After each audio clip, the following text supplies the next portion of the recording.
Get up, you son of a bitch! Cause Pawns Drunk loves ya.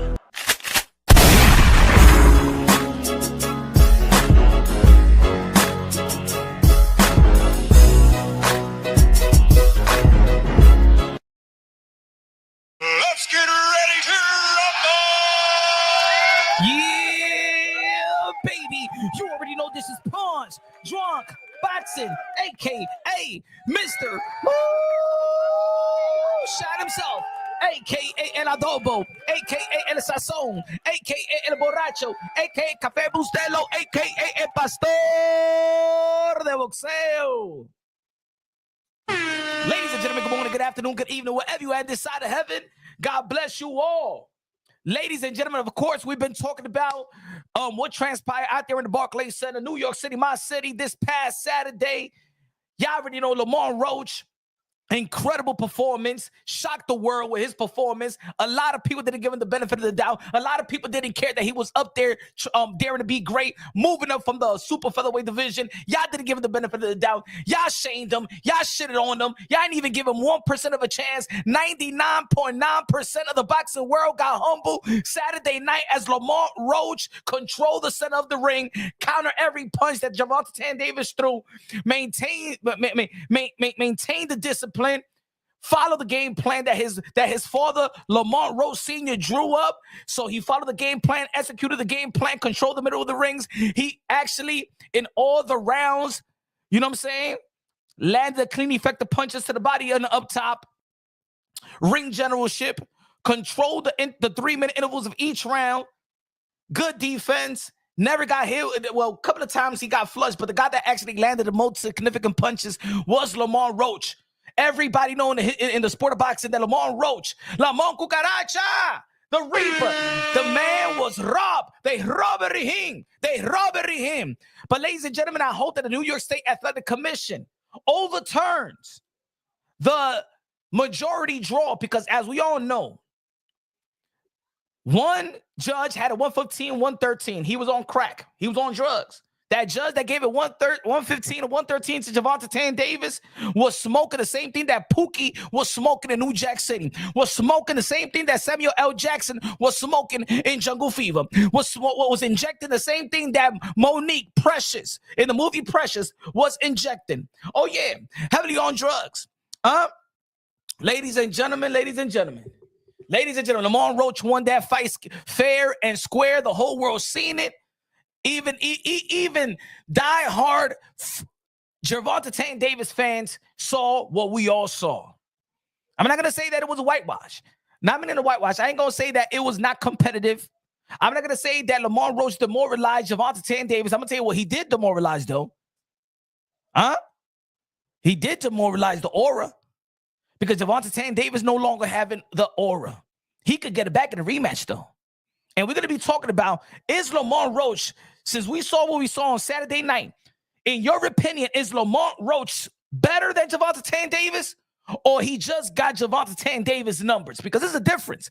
Is Lamont Roach better than Gervonta Davis? I'm talking about if we assess, and both of these guys, if we assess their skills, their attributes, their how you call it, their arsenals, and if all coexisting at the highest level, the intellect, the physical ability, the skill set is coexisting at the highest level, who is still a better fighter? Or is it that Lamont Roach is the kryptonite to Gervonta Tank Davis? And I'm going to be breaking it down because we've broken this thing down before, right? Shout out to all the members. Shout out to everybody in the chat. Let's go. We talking about boxing. We bringing it down unbiased, logically, and objectively, ladies and gentlemen. Y'all already know. El Pastor de Boxeo. Y'all already know. The donation line is on. You could give la ofrenda to Pontron Boxeo. Smash that like button, baby. Like if you was smashing a shorty, and if you was a smashing a shorty, at least you could tell your boy that you in a punch wrong boxing and you was smashing the like button. At least you got something to smash. Let's go, baby. Brian in the building. Was good, Brian. Man, boxing is lit. And then tomorrow, ladies and gentlemen, tomorrow, ladies and gentlemen, is the press conference of March 2nd. Not March 2nd, I'm sorry. Why did I say March 2nd for? But of course, we got the press conference, the moment that we've been waiting for is going to be lit. We don't know who's going to go at one another because I think a lot of these people got beef. We don't know if Teofimo Lopez is going to be beefing with Honor Barbosa and Rolly Romero and Devin Haney. We don't know if Ryan Garcia going to be beefing with Devin Haney and Teofimo Lopez. We don't know. We got questions, and hopefully we got some answers. Look, we already seen that Eddie Reynoso, the trainer of the year recipient, the trainer of the 4th Division World Champion, super middleweight undisputed, King Nello, a.k.a. Garatello, a.k.a. Cash Nello, a.k.a. Payday, a.k.a. get the F out of here, man, is training Ryan Garcia and Teofimo Lopez. How that's going to come into play. And let's not forget about that. Let me take this thing out of the way. Eddie Reynoso is training Ryan Garcia, and then he's going to be training Teofimo Lopez. And y'all already know that Canelo Álvarez is going to be facing William Skull on the day after their event on May 2nd. So he's going to be training Tio, Ryan, and Canelo Álvarez. I want to ask some good questions tomorrow because, remember what Teofimo Lopez stated, right? The 3-fight deal, right? If he gets through Barbosa and maybe he gets the winner of Boots, Ennis, and Staniotis. If he gets through Boots, then he's going to be fighting the winner of Devin Haney and Ryan Garcia on February, right? Reha season 2026. But if they're going to be working out together, is it comfortable for Teofimo Lopez and Ryan Garcia to be having the same trainer at the same damn time? Huh? Mars, boxeo, Colorado peso, the super chatty patty K, me dice, you're going to the presser punch. I might surprise y'all, folks. Maybe my friend Turkey Alashikir will say, Potron boxing. You will enter the Times Square, my friend. I will give you a chance because I need to speak to you, my friend. You've been saying a lot of borderline stuff about me, but it's okay. I have the thick skin to deal with your punch from boxing. I heard a lot about you, my friend. I like your energy. But I would like to talk to you, my friend.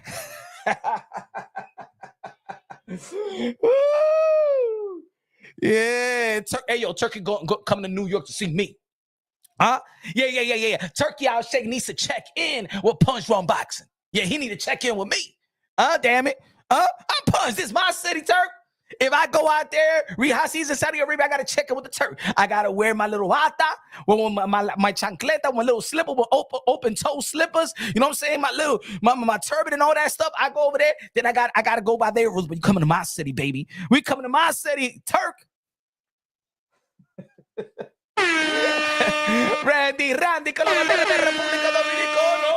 Randy said, Punch, don't let Turkey hold your hand, bro. Imagine Turkey. Put the box and come over here. Me, Turkey, I'm a man, okay? What happened? You crazy? I'm man. I'm not like Frank Warren and Dana White, okay? You shake my hand like Donald Trump shake the hand like this, okay? No, it's a pajería over here, Palomo. Turkey shake. Put the box and come over here. Hold my hand. I know Turkey holds his hand like this. He does the high school hold hand stuff like that. He holds the guy's hands like this. He'd be like, Punch, come over here. Hold my hand. Give me my hand, Turkey. Go. Oh, what's wrong with you? Huh? Hey, yo, this is Times Square. If you want to go to the village, you got to go like 30 blocks down. Bleecker Street is like 30 blocks down, brother. He said, no, my friend, I don't have to go down there. Hell Kitchen is right there at the 9th Avenue. We're going to have a drink. You know Hell's Kitchen. I'm coming out. I want to let you go. In a minute. I just want to live. Yo. Late HLD in the building. What you doing, man? Put it back in the chat. HLD in the building say, you see, that's why you not getting credentials. Hey, it's a little jokey joke, Turk. Damn, you can take a sip. Don't be acting like the trannies out there in Dave Chappelle specials. Come on, what's wrong with everybody? Everybody can't take a little jokey joke. Can't we joke around? Can everybody have a coconut smile or something like that? Damn, what's happening to the sense of humor nowadays, man? You can't take a little jokey joke.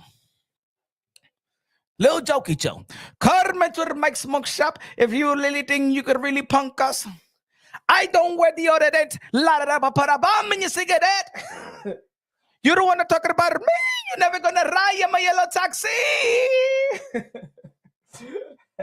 It's like yesterday. Everybody is talking. Turkey Out Shake is like, oh, Gervonta Davis, huh? You was asking for 2 Ferraris, right? You're not getting shit, motherfucker. You don't even deserve a bicycle. You don't even deserve nothing. You don't even deserve Hot Wheels. You're gonna walk from here to Saudi Arabia. I'd send you with a camel.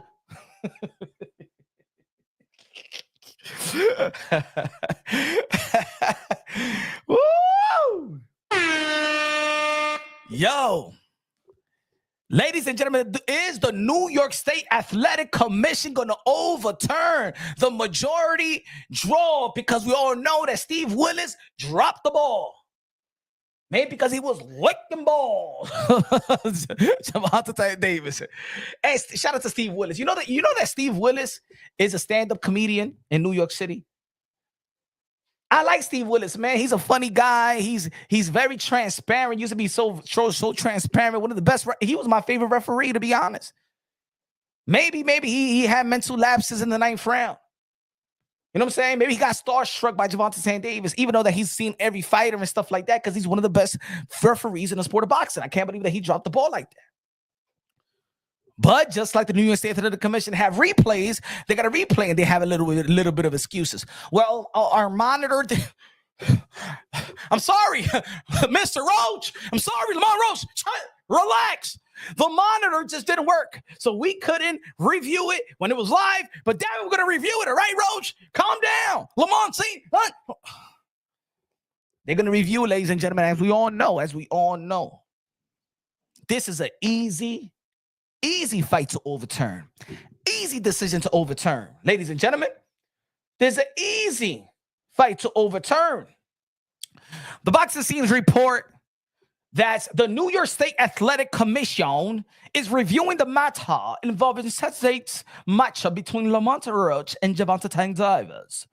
During the rounds in question, following the commission's request for the replay video, there was a technical issues preventing the commissions from receiving it within allotted time review.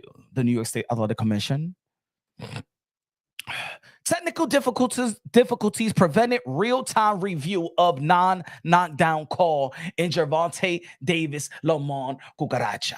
Now, we all heard the audio. If you haven't heard the audio, damn, I don't even got the audio with me, but there's replays of Steve Willis letting Gervonta Davis know, say, hey, you can't do that. No, you got to let me know what's going on. You can't take a knee. That's a knockdown. So Steve Willis know that he took a knee. He didn't know the reason why he took a knee.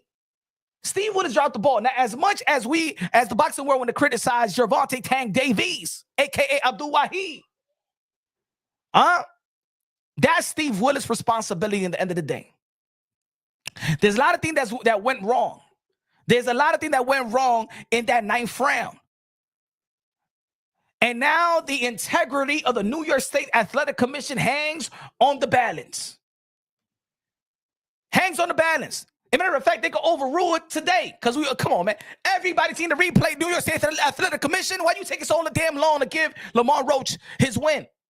As we all know, 115-113 was one of the cards, and 114-114 by 2 judges, meaning that if they scored the knockdown as they should, and they will, because the New York State Athletic Commission got integrity, and you already know they like to overrule stuff, a la Devin Haney and Ryan Garcia,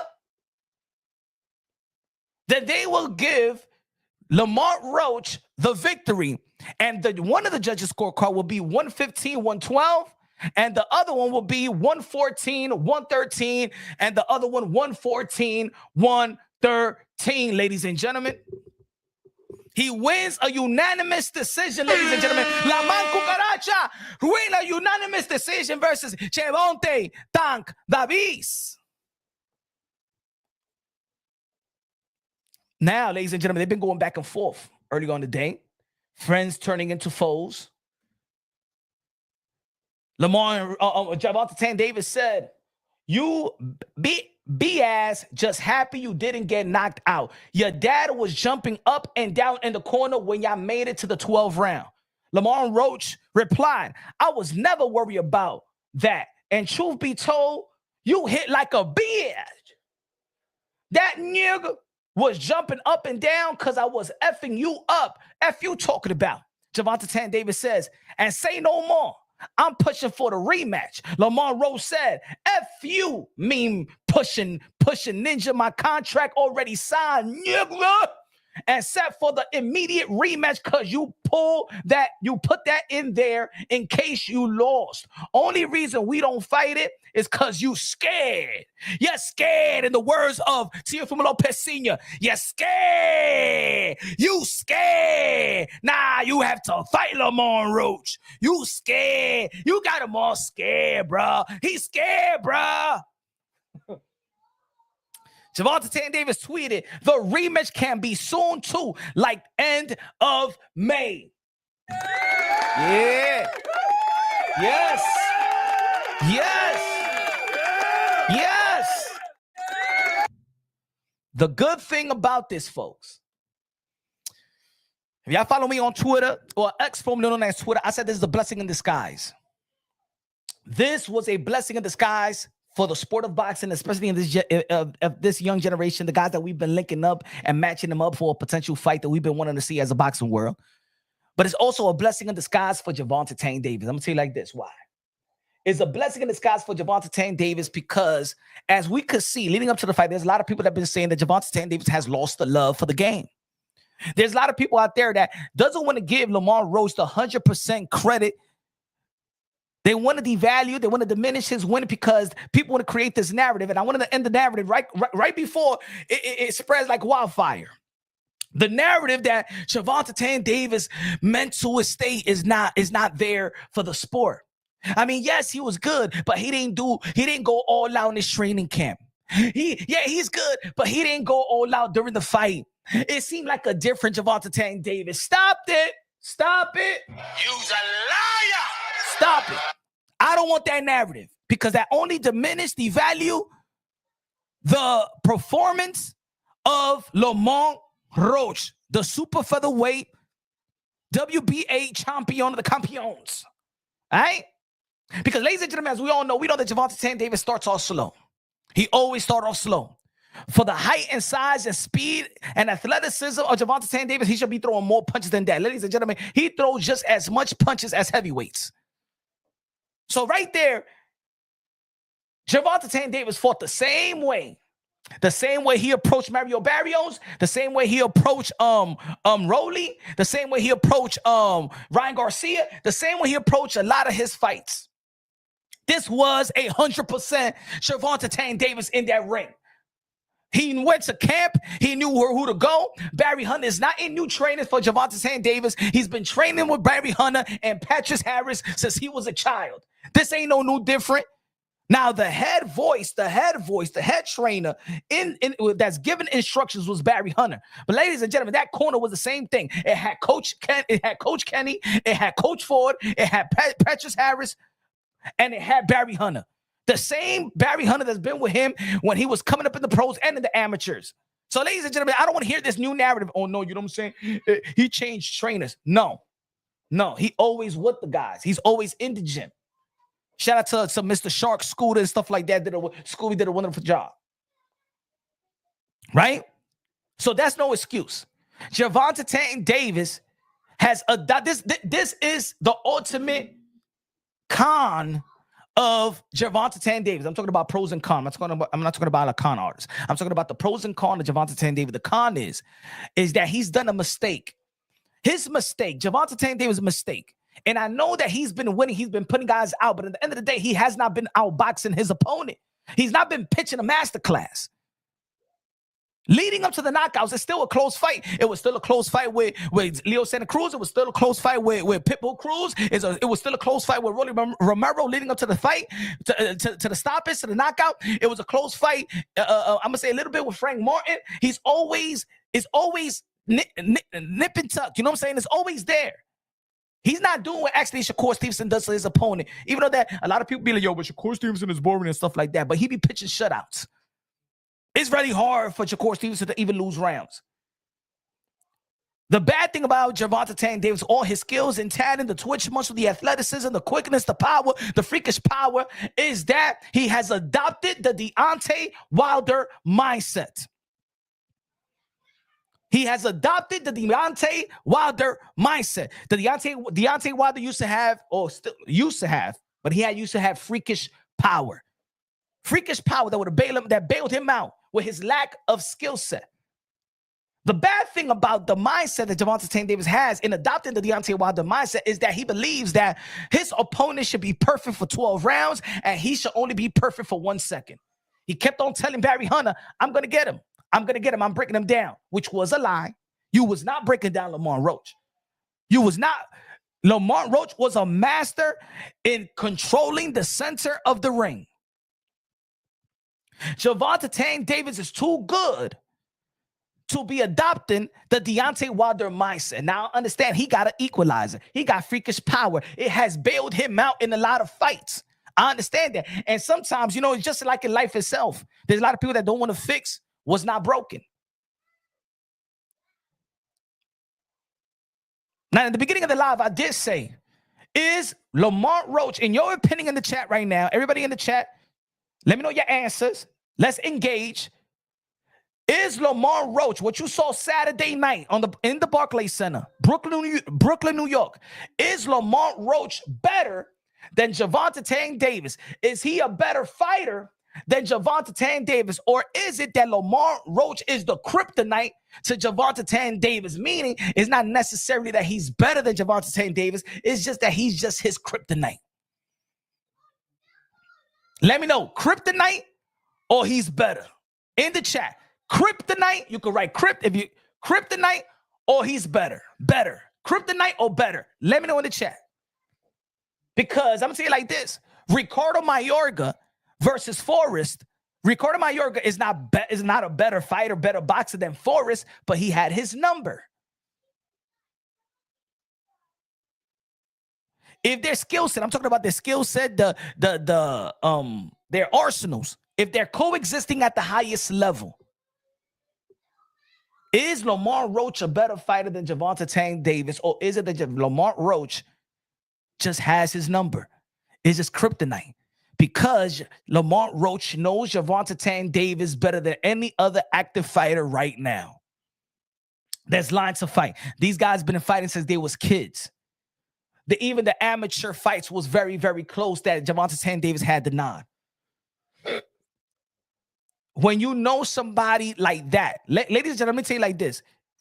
Lamont Roach knows Gervonta Davis and was successful with Gervonta Davis, not only because he skillfully could compete with Gervonta Davis, it's because he knows his habits.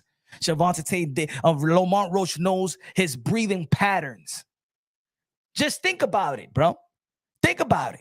You and your brother, or you or your boy in the block that been playing basketball together and stuff like that. Your boy could be averaging 30 points, and you could be averaging 15. But if y'all play one-on-one, you'll be busting his ass. He doesn't overwhelm you. You be like, damn, he be killing everybody in the court and stuff like that, but he can't kill you because that's your homeboy, that's your best friend. Y'all been playing ball since y'all was kids. You know his every move. Y'all working out partners. Pause if you know what I'm talking about. Lamont Roach knows his habits, his strengths. Lamont Roach knows everything about Gervonta Davis. And let me say it like this. I know a lot of people, and I've been saying this throughout my channel, throughout videos, throughout lives, when people want to devalue the amateur circuit. In the end of the day, I lost love for the sport of boxing a while ago. And what got me back into the sport of boxing and loving the sport of boxing is when I was just paying attention to the amateur circuit. If y'all follow the channel, y'all already know what I'm talking about. My class was the Boo Boo Andre, Keith Thurman, Gary Russell, Daniel Jacobs, Sean Porter, Mikey Garcia, Leo Santa Cruz, the Charlo brothers.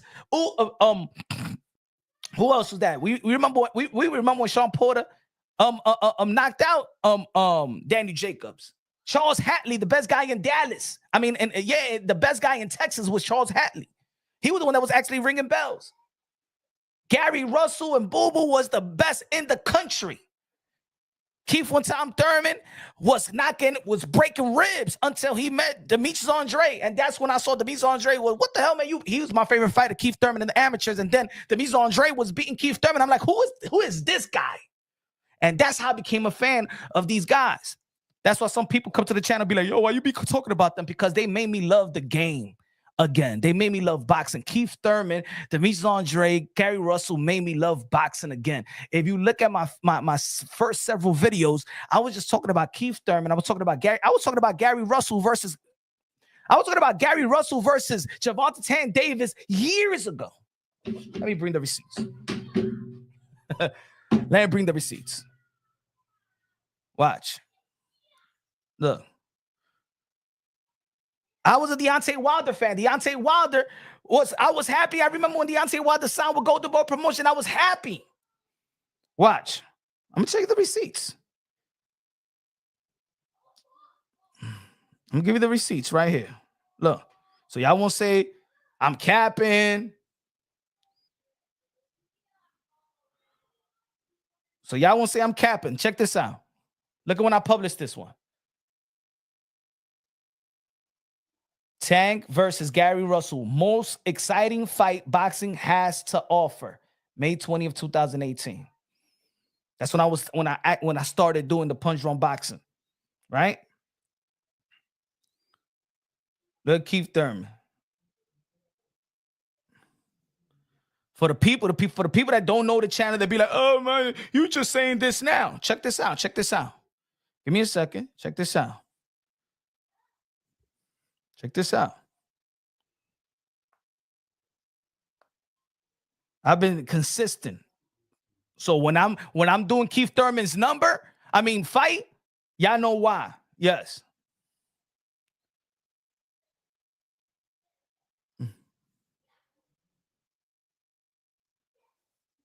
Then the thumbnail is not even there. Keith Thurman beats Earl Spence within 9 rounds. Look at the date. Look at the date.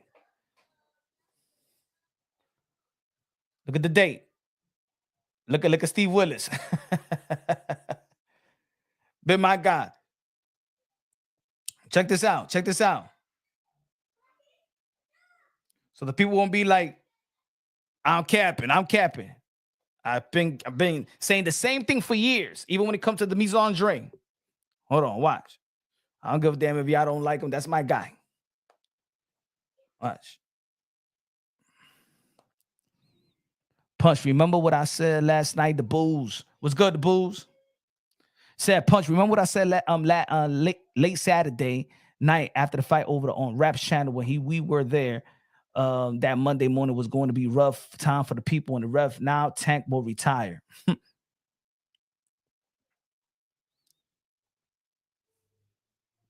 Demetrius Andre, most avoided since Paul Williams. Huh? Look at that. Remember I was pushing for this fight? Canelo Alvarez. Canelo versus Demetrius Andre for undisputed crown. Lone Nose Boxer says, hey, yo, Punch, leave Tank alone already, Punch. No. Lone Nose Boxer. You said that Gervonta Davis was a pound-for-pound fighter. And Lone Nose Boxer still has Gervonta Davis as a pound-for-pound fighter. But anyway, we're not here to discuss the pound for pound. That's been a discussion throughout years and years and years. We've been talking about why Gervonta Davis haven't stepped up in competition, where the competition have knocked on the door of Gervonta Davis. The boxing god says no mas to Gervonta Davis. The boxing god says we won. You did. The boxing god said that Gervonta Davis, you have disobeyed us. The boxing god's been talking to Gervonta Davis, and he been disobedient to the boxing gods. Gervonta Davis. The reason that you got your ass kicked in the Barclays Center versus Lamont Roach is because you have failed to follow instructions. You have failed to fight the likes of Teofimo Lopez, the likes of Devin Haney, the likes of Shakur Stevenson, the likes of Ryan Garcia without the rehydration and the catch weights. Gervonta Davis, you were punished. Lamont Kukaracha, whoop your behind. And now, you will be forced to face all the criticism. Your aura is done. Your aura is finished. You will not retire. You will give him a rematch. I order the New York State Athletic Commission to award Lamont Roach as the winner. The winner. And you, Gervonta Davis, is a loser. And because of it, this is the gift that I give you. Because you will now gain your hunger again. This is a blessing of the skies, Tank. This is a blessing of the skies, Tanky, to the Tanky Nation. This is a blessing. This will force Gervonta Davis to be great. This will force Gervonta Davis not to just think about the moolah, the money, the dinero.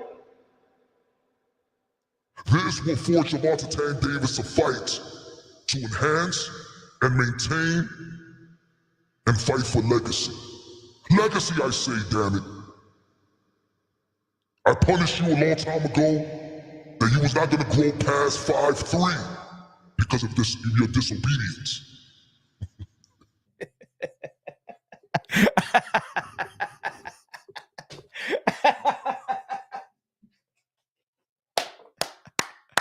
The boxing gods was speaking to Gervonta Davis.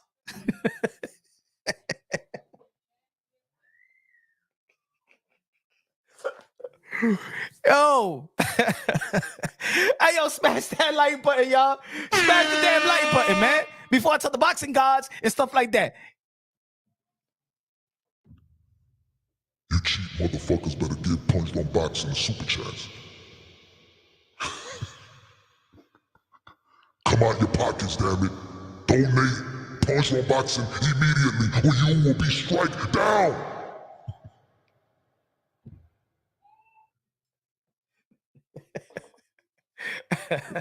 Smash that like button.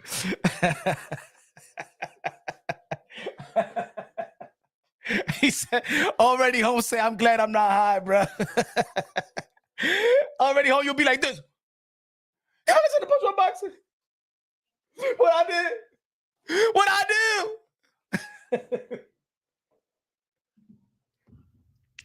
Gervonta Davis, if you do not give Lamont Roach a rematch, you will no longer have an erection.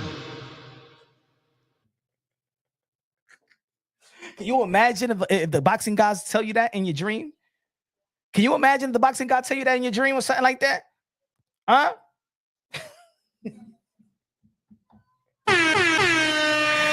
El Lion con los 20 pesos. Super chari chari parique. A comprar comida china para la familia. Savage said, oh, hell no. Good looking out, man. God bless you, man. Appreciate you, Lion. Hey, yo, become a member. Become a member. Y'all already know, man. Smash that link, bro. Become a member, y'all. Show my brothers Al Lion and Savage and Brian and HLD.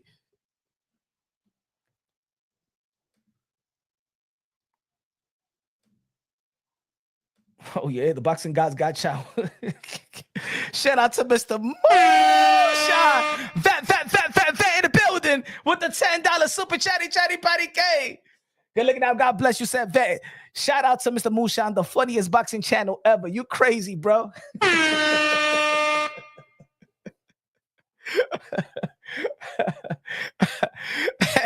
Good looking out. Appreciate you, bro. Gervonta Davis in a post-fight interview.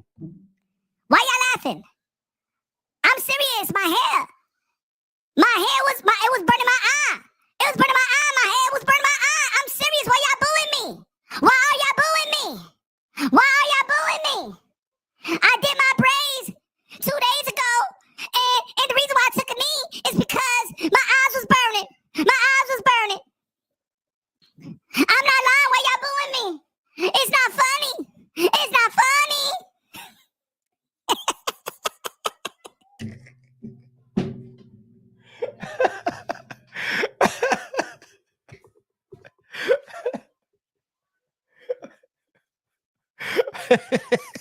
Hey, yo, Gervonta Davis.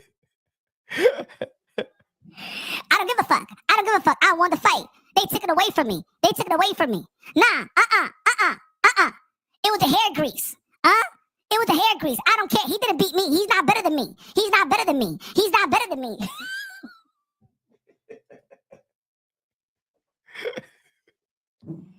My eyes are burning. It's burning, referee. It's burning. Calvin Ford, pass me a towel. Pass me a towel. Damn it, pass me a towel. Why my eyes? Why my eyes? Why my eyes? I can't see. That's the reason why I took a knee. It's the reason why I took a knee. He didn't beat me. He didn't punch me. It's that my eyes was burning. My eyes was burning. Why y'all booing me? Why y'all booing me? Why y'all laughing? I'm telling the truth. I'm telling the truth. Please, I'm telling the truth.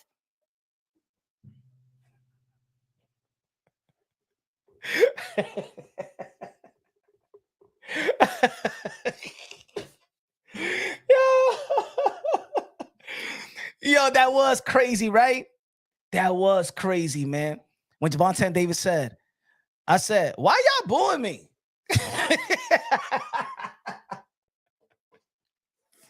Yo. Hold on. I got a piece of bean.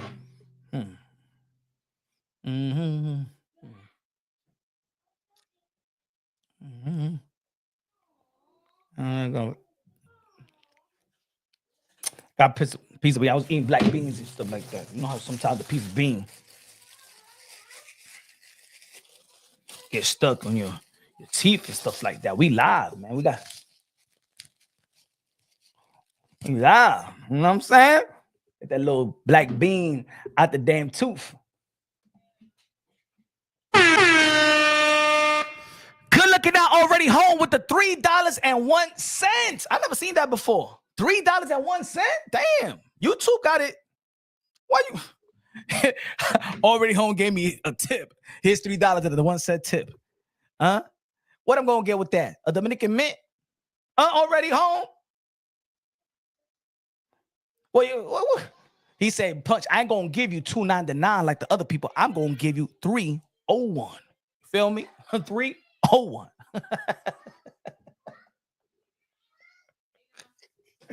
Good looking. I appreciate you, man.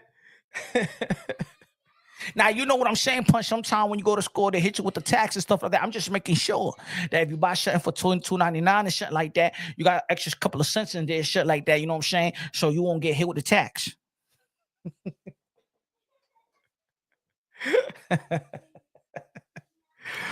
Oh. He said, do the boxing. Hey, yo, let me say it like this, folks, man. I'm telling you. Hey, yo, what you think is going to happen in the rematch? What do you think is going to happen in the rematch? You think that Lamont Roach is going to win it? So anyway, what y'all think, though? Do y'all think that Lamont Roach is better than Gervonta Davis because he beat him?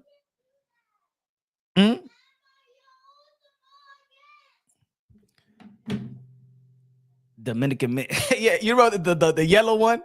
The yellow one, the orange one, the green one. Lamenta, Randy, lamenta.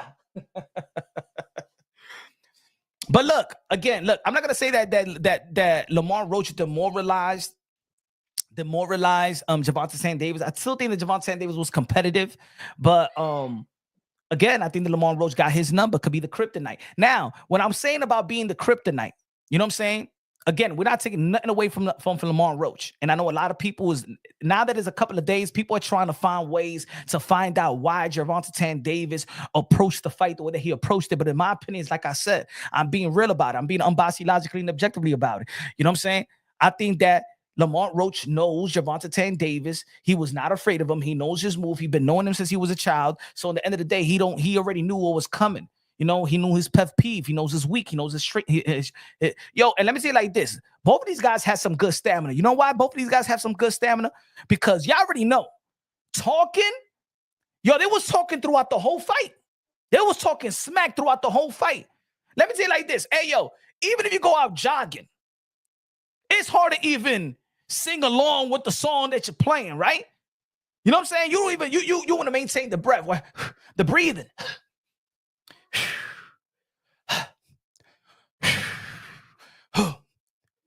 You know, sometimes when you run it and you running miles and you F up your breathing or your breathing patterns, you know, when you listen to the music, you know, when you jogging and you listen to the music, right? And you listen with the pattern, you got your own playlist and you got the pattern going, your breathing pattern, and it goes along with the song that your playlist. And then you get the phone call and you be like, damn, man, what the and then you're waiting for the phone call because you can't even go to your pocket and you know, press delete or something. You hate when somebody calling you when you working out because it F up your breathing pattern. When it F ups your breathing pattern, it's not that you tired. It's because it just messed up. I hate when somebody messed up my breathing pattern. Even when I work out, I hate when somebody trying to talk to me. I feel like that's the most disrespectful shit, right? Anybody that goes to a gym, that's why I don't even like going to gyms and stuff like that. You know what I'm saying? Because if I go to the gym, I'm working out and then I'm going to my next set or I'm going to the next machine or I'm going to, and I'm counting, right? 60-second breath. Don't, hey, so how do you do this? Oh man, how do you do that? Can you tell me everything? I can't get the hell out of here. Do you do it? I'm counting. I'm concentrating. Go watch YouTube, okay? This is no lesson over here. Okay, I'm working out. Déjame quieto. Somebody want pointers. So when you do that, when is it good to no, I'm no teacher, okay? I ain't no teacher today. Nah, I can't even go to the gym. No. And then, you know, when you see in the gym somebody, you know, just finished working out and they don't clean their seats and you looking at them like that. Hey, my friend, you're not gonna wash that right there. Spray over there, right here, okay? Maldito hediondo. Huh? You give people sickness around here. Clean the shit right there. You didn't use it. What happened? But anyway. Right, Ralph? Clean the equipment. No, I don't like it at the gym. That's why I turn way out of shape in the winter. It's not that I don't like the gym. I just don't like the gym. I don't like the gym. You know what I'm saying? That's like if you had a bed and there was like, I was going to say like, anyway, I was going to that example. It was going to be a bad example.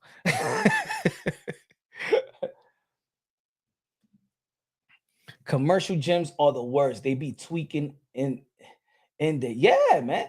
That's why the best time to go to a gym is in the morning, not even the morning, like I'm talking about 5 a.m. morning. I ain't talking about the 7 a.m., 6, no, I'm talking about 4:30, 5:15, 5 a.m. morning.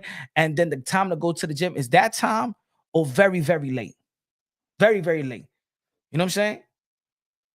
That's the best time to go to the gym. Because I don't know. See, I'm a people person. I'm a social guy. I'm a social person. But when in the gym, I'm very antisocial. Very, very antisocial. Because at the end of the day, I want to get in shape, but I really don't like to work out, to be honest. You know what I'm saying? It's after the third week is good. But the first week, y'all know how it is. You get them cramps and stuff like that. You sore and all, your body hurt and stuff like that. You feel like, now I know when women be like, I got cramps. You know, after the first 2 workouts, you be like, oh my God, you acting like you got your period.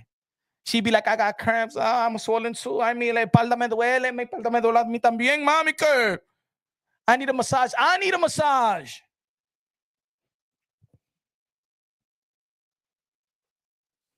Don't you hate when you get when you get a massage and they be like, but let me get a massage too? No, I'm already relaxed. No, for that, don't give me a massage. No. Then you give me a massage Monday, I give you a massage Tuesday because we're not gonna do this thing.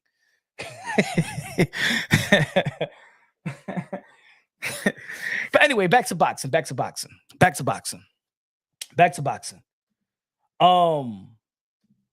Again, as we all know, if y'all catching on with the news, Gervonta Davis bought a bottle of Soul Glow, and you know when he did his braids, the lady that put a bunch of Soul Glow in it, and the reason why he took a knee is because his eyes was burning. A lot of people was talking about it. A lot of people was making fun of Gervonta Davis and stuff like that. He even stated, I didn't want to get caught, so I'd rather take a knee. He took a knee down. You know what I'm saying? We all know that. But at the end of the day, I would like to see the rematch. I think that this is going to be an incredible, epic rematch, in my opinion. I think it's going to be a great rematch. I think a lot of people now is going to see 2 fighters that they highly respect.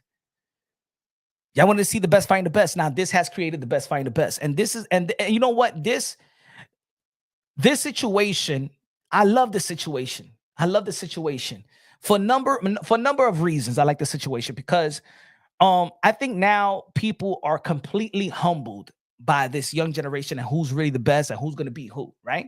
Now I think you know what this does? It really now looks at the technical side of things. I think every narrative is done. I'm talking about the narrative of all the fanboys and fan bases of the particular of the Four Kings. Slide in, Shakur Stevenson in the Four Kings. I think now everybody is humbled now. Now we really gonna go with the X's and O's. Now when we talk about Gervonta Davis, we're not gonna be like, oh, he knocked everybody else out. He does backflips and he's the A side. He put butts in the seats. That we don't care about that no more. That's it. The aura of Gervonta Davis has diminished. Not the skills, the aura. And I believe that this is healthy. Because as we saw Gervonta Davis as he tweets, I'm reading between the lines of these tweets. I'm reading the energy of these tweets. And looking at the energy of Gervonta Davis before the fight, leading up to the fight, is that he wanted to retire. Is it legitimate for people to think that he lost the love for the sport of boxing? Maybe. He said that he want to work on himself. Guess what? He don't want to work on himself no more. He wants to get back in the ring. See, this was a blessing in disguise for Gervonta Davis. Because now we got a hungry Gervonta Davis that wants to get back in the ring. And this ain't about the money now. This ain't about the money. This is about respect. This is about enhancing or maintaining the legacy that he has. Now he understands on Saturday, now on Sunday morning, he now understands finally that everything is not about money. Money comes and goes. Money ain't gonna give you happiness. And when you retire, yeah, you're gonna take your money, but you're only gonna be remembered by your legacy, what you did in the ring. You ain't put all that damn work since you was 5-6 years old to just be like and not remember a legacy, not leaving a legacy behind. Everybody want to leave a legacy behind. Even regular people want to leave a legacy behind. Because let me tell you like this, if you don't leave no type of legacy behind in 50 years or 25 years, you're easily forgotten. It's like you was never alive. It's like you was never born. So now Gervonta Davis needs to look at his legacy like a human being.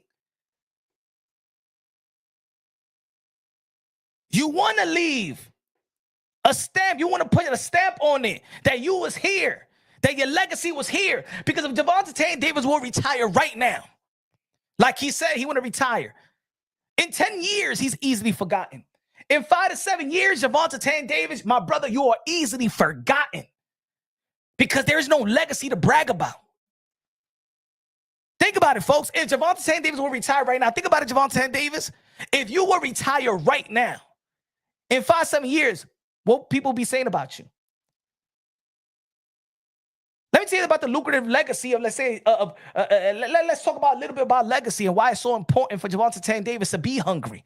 This is a blessing in disguise for Gervonta Davis. The draw was a blessing in disguise. And let me say it like this. If the New York State Athletic Commission overturn, as I think they will, because they got to sit there and they have to maintain their integrity. They got to keep the same energy. I know there's going to be some bribe, some corruption, some politics behind the scenes not for them to overturn the decision. Ladies and gentlemen, let me tell you right now, everybody read the rules right now. Right now, because you know what sometimes happens? They change the rules just like belt federations. They change the rules.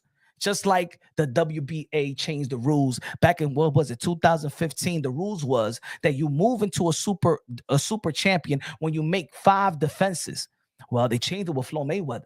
When Floyd Mayweather beat Marcos Maidana, they elevated Floyd Mayweather to a super champion.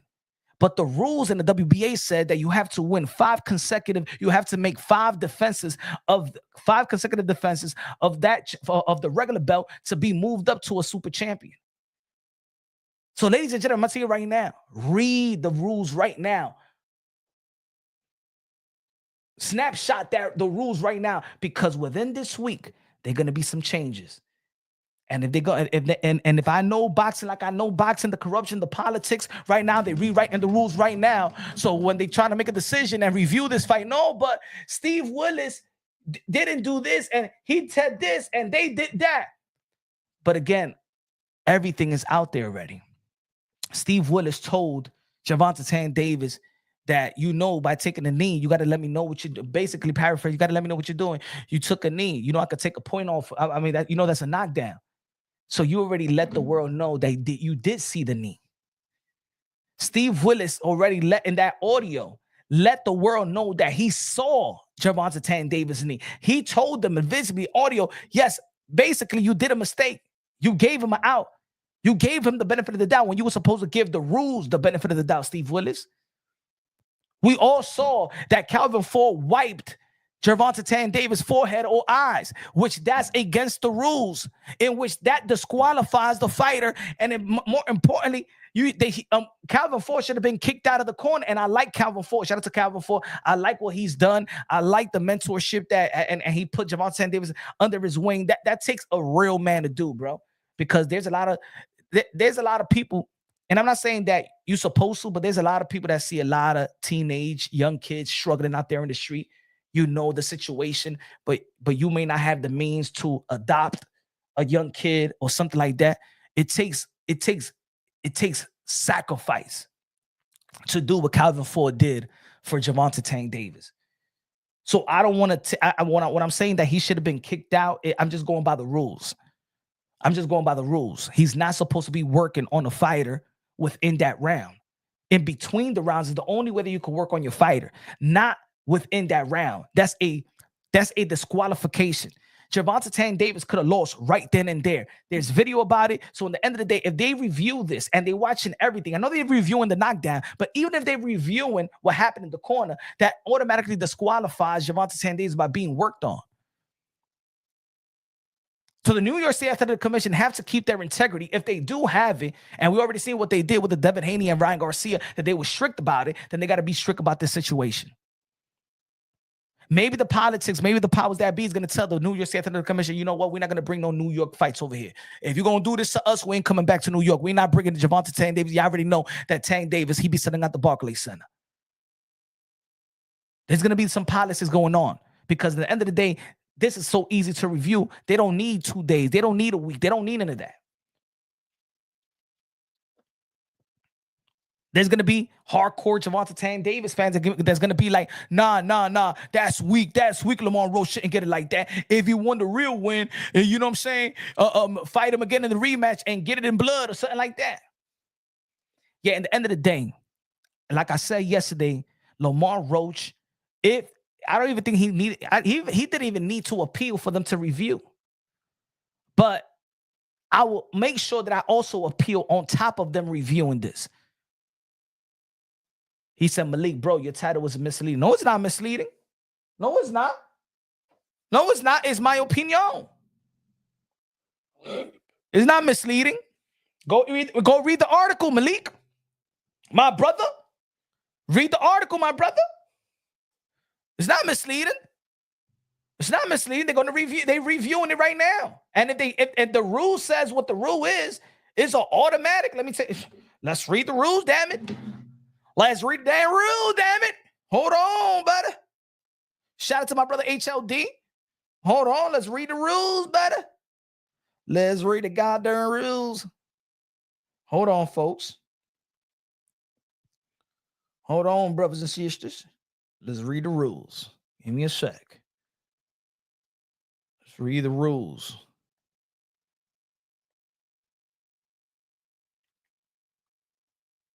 Let's read the rules. You see after the commission. I know this far right here, but let's read the rules. Hold on. Get this thing straight. Hold on.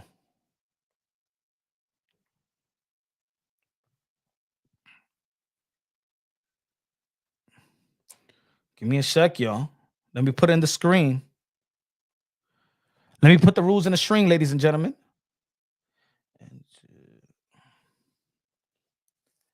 Give me 1 second. I'm gonna put the rules in the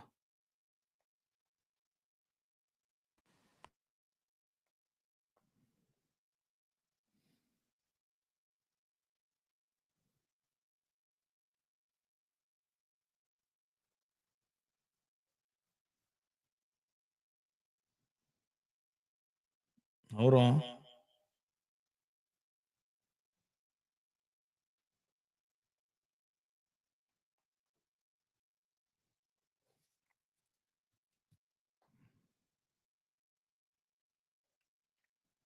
Damn this. Damn. I can't even zoom this thing in. Shit. All right. I can't zoom it in, but I'll read it for you. I know it looks for you. I got to flip your phone. You know what I'm saying? The New York State Athletic Commission is vested with the sole discretion, management control, and jurisdiction over all authorized combative sport within the state of New York. The commission is enhanced to protect the health and safety and general welfare of participants in combative sports and spectators. Thereto, to preserve the integrity of combative sports through means of licensing, oversight, enforcement, and authorization of sanctioning entities, and to facilitate the development and responsible conduct of combat sports throughout the state. All professional boxing contests and exhibitions in New York State shall be contested according to the unified rules of boxing as adopted and amended by the ABC, unless otherwise authorized or directed by the commission. The authority to render final determination based on the application and interpretation of the unified rules of boxing rests within the commission.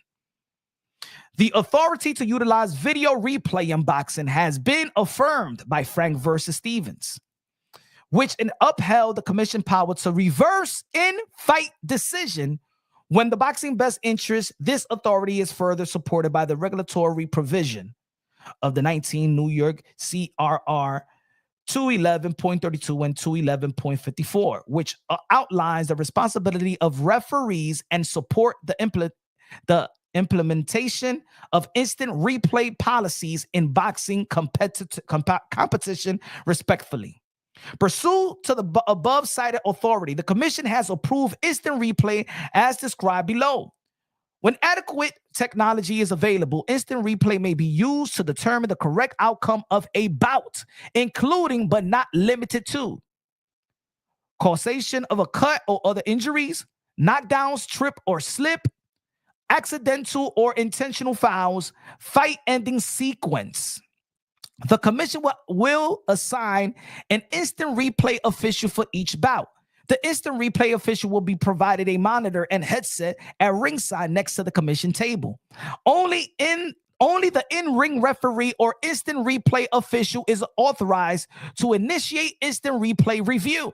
The in-ring referee may consult with the instant replay official to determine the correct outcome.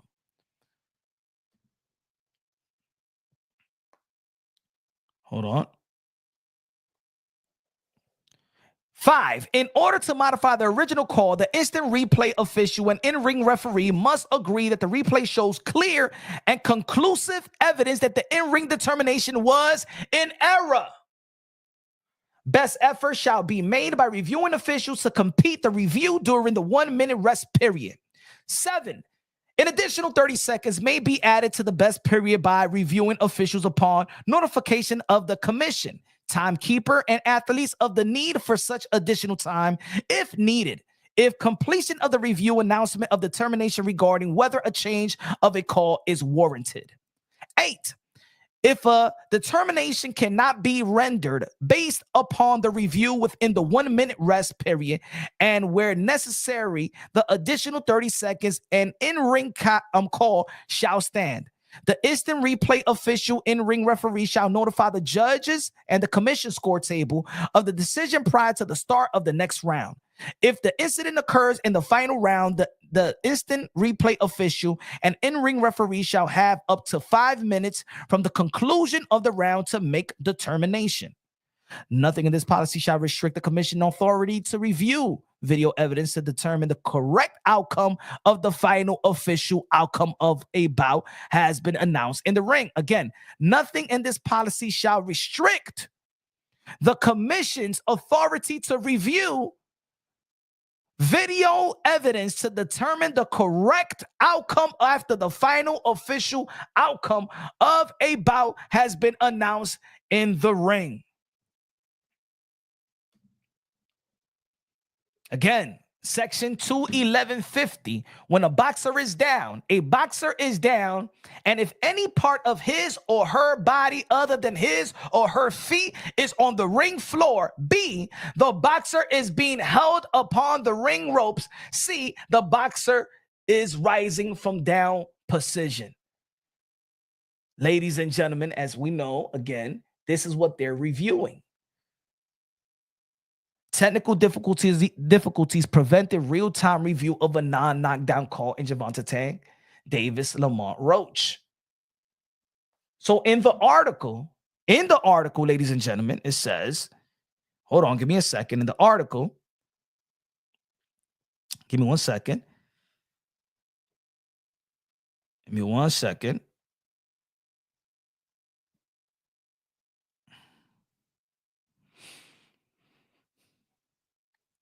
In the article, it reads, right? A timely ringside, we already read that one. Boxing scene contacted New York State Athletic Commission for comment, and they sent back a statement through the Department of State press office explaining that due to the delay, they proceeded with Willis' call in the moment and are continuing to review the situation. At this time, the New York State Athletic Commission is reviewing the matter involving Saturday's matchup between Lamont Roach and Gervonta Davis. During the round in question, following the commission request for the replay video, there was a technical issue preventing the commission from receiving it within allotted time for review. Therefore, the referee in-ring decision was relayed upon and fight continued. The commission is dedicated to preserving the integrity of the combative sports and is committed to working with all promotions and production teams on behalf of the athletes, official, and fans to ensure technical issues do not occur in the future that prevent the delivery of ringside instant replay feeds to the commission official when needed. The key part of the response appears to be that technical issues compromise the commission's ability to accurately assess the video replay in real time. Given the ongoing review and how clearly Davis' knee touched the canvas, as well as the ambiguity of the rules concerning knockdowns, the commission can best uphold their stated mission by ruling the incident a knockdown. Davis and Roach ended in a majority draw. Two judges scored round 9, 10-9 for Davis, and had it been scored 10-8 for Roach. And it's funny, you know why? Because even Lamont Roach landed way more punches in the 12th round. It's crazy that these two judges gave Gervonta Davis the last round. Corruption. And we're going to go back and we're going to go to the copy box. And y'all already know that. Y'all follow me live. We do the copy box live. I'm the only boxing content creator that I'm doing a live commentary. We count the punches live. That's why there's no cheating in my scorecard. And it has scored. Okay. Again, Davis and Roach ended in a majority draw. Two judges scored round 9, 10-9 for Davis. Had it been scored 10-8 for Roach. As would be standard operating the procedure had knockdown been called and all other rounds were scored the same way as on the nights, Roach would have won a unanimous decision by scores 115-112, 114-113, 114-113. A unanimous decision won by Lamont Roach. Thus, the title of the live. Thus, they should and will overturn this to Lamont Roach winning a unanimous decision over Gervonta Davis. All the evidence is there, ladies and gentlemen. Everything is right there in our face. If they don't overturn this, then we all know that this is completely corrupted. And as we all know that the boxing world, that it's become so normal for us to understand that there's a lot of politics and corruption in the sport of boxing. Now they're doing it in front of our faces. This right here will tell us everything you know. And let me say it like this. The New York State Athletic Commission could really be one of the best commissions in the sport of boxing if they overturn this rule. They're really going to stand the standard and really going to uphold other commissions in the state to uphold their rules as well. And this is why the rules is there, the evidence is there. What Steve Willis told Gervonta Davis, what Gervonta Davis told everybody in post-fight interview, in the post-fight press conference, he took a knee. We all saw it. should have been counted. And the reason why he took a knee is because he had something in his eye. Boom. That's the evidence right there. That's it. Maybe Gervonta Davis should have pleaded the fifth. Maybe Gervonta Davis should have never said nothing on why he took the knee. But there's fighters that gets cut. They don't take a knee. You know what I'm saying? Or, you know, they get the over the bone broken, they take a knee to save themselves and stuff like that. But it still is still a 10-8 round. Gervonta Davis looked like a powerful guy in that ring in terms of politics. That the commission, and remember, you got to understand that each side, Lamont Roach side, Gervonta Davis side, every boxer has a commission officer that follows them all over the place. Let me tell you like this: if y'all never been in, if y'all never been in the corner before, I worked corners before. Let me tell you like this. And if y'all been in the locker room, if y'all have fighters, especially in that level, it doesn't even have to be in that level. But I've been in fights in locker rooms in that level. In that level. Let me tell you, they assigned a commission officer. You see that guy, one of the commission that he has a suit and tie, and he's always in the apron, looking at the trainer, looking at the fighter, making sure that he doesn't do anything sketchy, right? Well, let me tell you like this. That same officer that you see in the apron has been assigned hours ago. He's following this boxer around for hours. If the boxer in the locker room wants to pee, he goes in the bathroom with him and watch his dick till he could pee. If he needs to go take a ish, the commission officer will go to the bathroom with him so he could take a ish. You understand? That's how strict commissions are. The commission officer will follow you around. What you're drinking. As a matter of fact, it's almost like in prison. The fighter will have to ask the commission officer, can I pee? I'm going to go to the bathroom. Can I pee? I'm going to pee. I'm going to take when he takes the glove off. Okay. And whatever. Some fighters, and right before they're going to get out there, they need to take a shit. They need to ask permission to take their gloves off and stuff like that. Then got to rewrap it. I mean, sometimes rewrap it, put the gloves back on, call the other trainer or a representative of the other team to see them put the gloves back on and stuff like that. That's how strict it is. So it was alarming that same commission officer did not dismiss Calvin Ford from the corner. Because how did Calvin Ford even get to wipe down, Gervonta Davis? Everybody dropped the ball from the commission to the production. Because remember, they said that the production thing, the TV wasn't working. But ladies and gentlemen, let me tell you like this. How many monitors are there? How many monitors are there around the ring? There is a lot of monitors. That was not an excuse from the commission.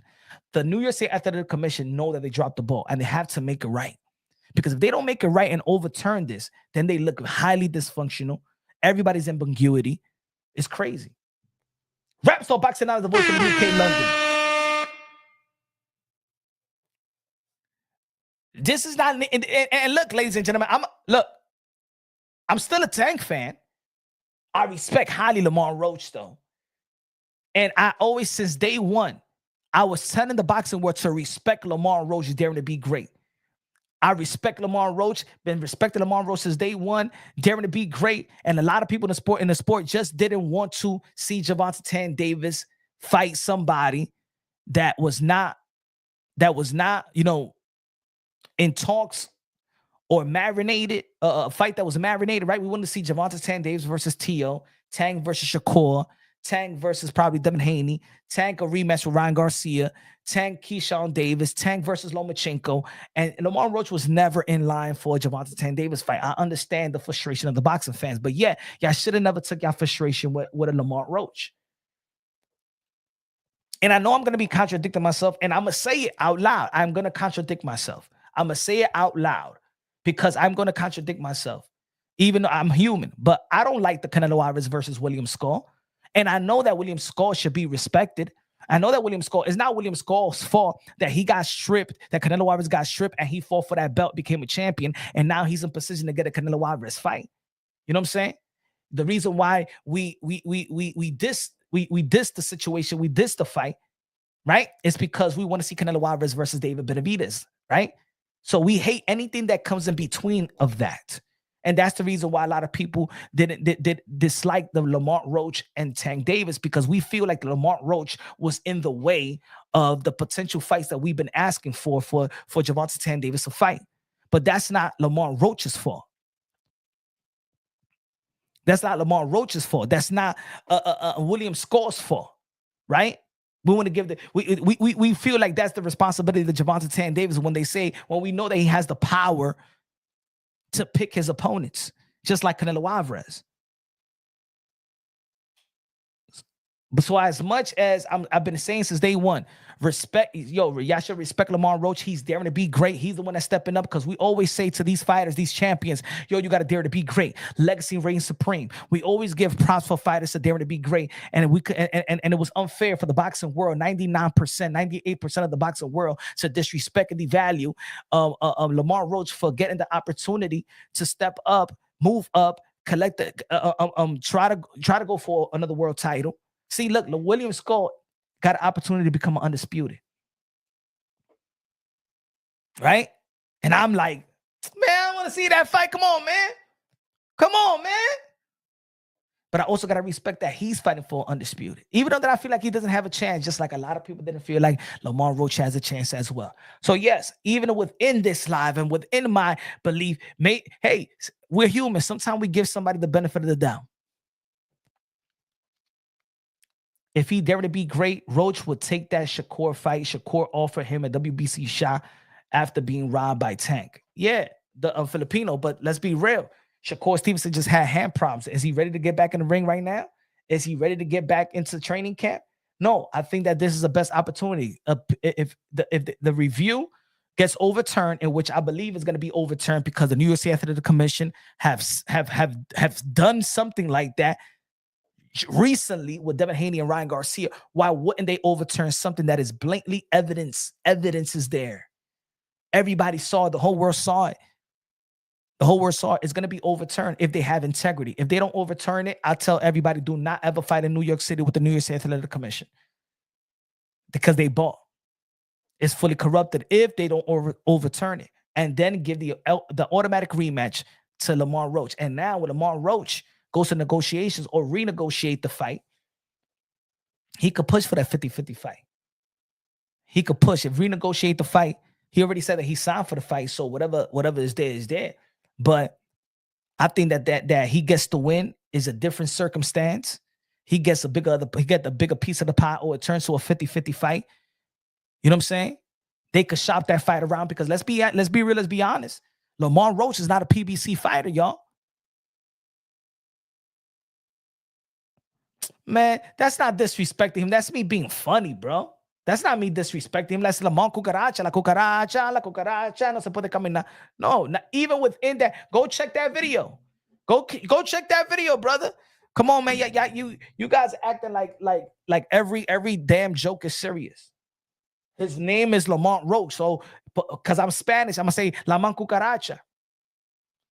Motherfuckers can't even take a joke. There was no disrespecting. There was no disrespecting, brother. You just can't take a joke. You acting like the trannies when Dave Chappelle does his special. Y'all motherfuckers ain't take no jokes. You was disrespecting. Go check the video right now. Everybody, go check this video. Go check this video. Hold on. Better. Hold on. Wait a minute. These are the people, you know, these are the people that go, hey, yo, these are the people that go to a comedy club or something like that, and they be like this. That ain't funny. That ain't funny. Why are you saying that? Why are you saying that? Ese tigre es una cucaracha, ¿qué? What happened? ¿Ah? El nombre de Roach.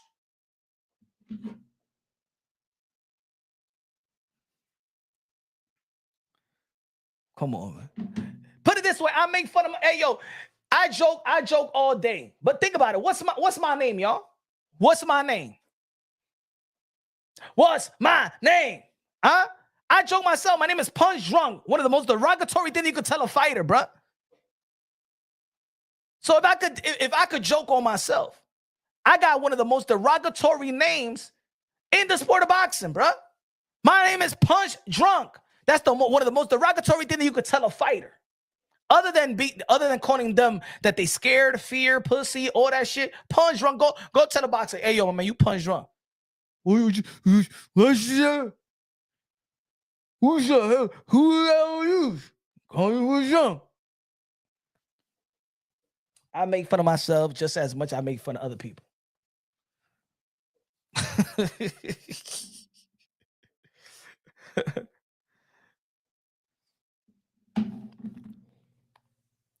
But anyway,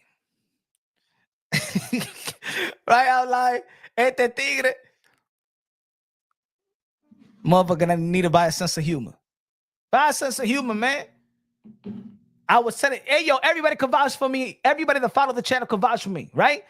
Since day one, I've been saying, yo, we could all be frustrated with Gervonta Davis, but let's not contradict ourselves and not support Lamont Roach for daring to be great. I even told that to Lamont Roach to his face. I told that to Lamont Roach to his face. Hold on. Wait a minute. I told that to Lamont Roach to his face. Hold on. Look. Oh, wait a minute. Is it his? And was it a short? Look at it right here, my friend. I no liar.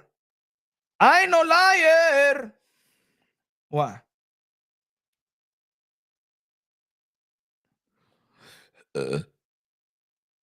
I no liar.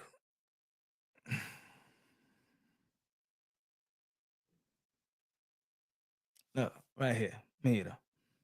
Aunque está la más rocha. Míralo aquí. Míralo aquí. Boxing fans is kind of hypocritical when they beg for fighters to dare to be great. But if they see it from your point of view, instead of Gervonta being frustrated with Gervonta Davis, you stepping up, you dare to be great, and they won't be frustrated if they look at it from your point of view. Yeah, I mean, but again, they pick and choose, so it is what it is. And again, the media like to hate him too, so and you know I'm gonna catch a lot of that backlash.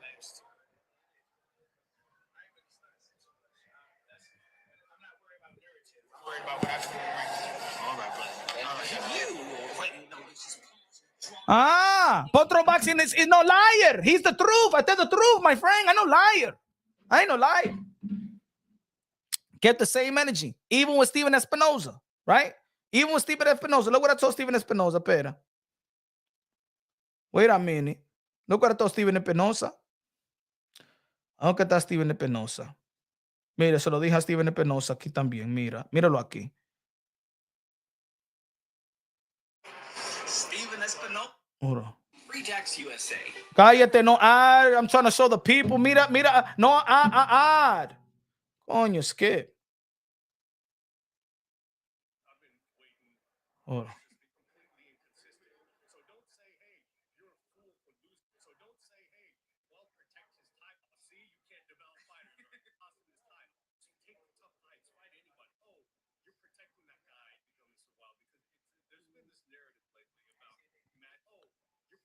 Hold on.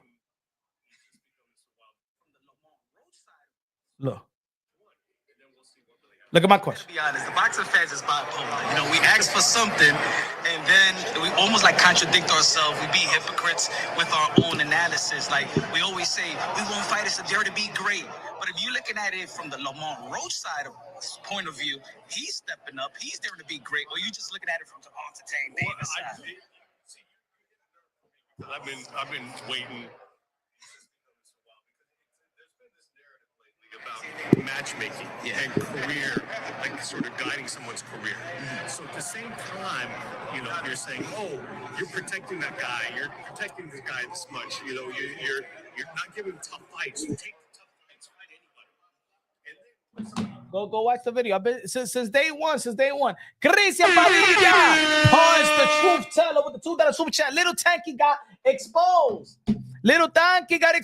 Ay, bendito, Little Tanky. ¿Dónde está Little Tanky? ¿Dónde está Little Tanky? Está aquí. Mira Little Tanky. Mira el miquito de Tanky.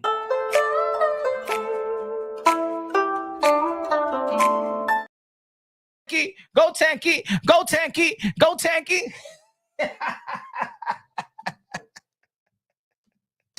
Two snaps.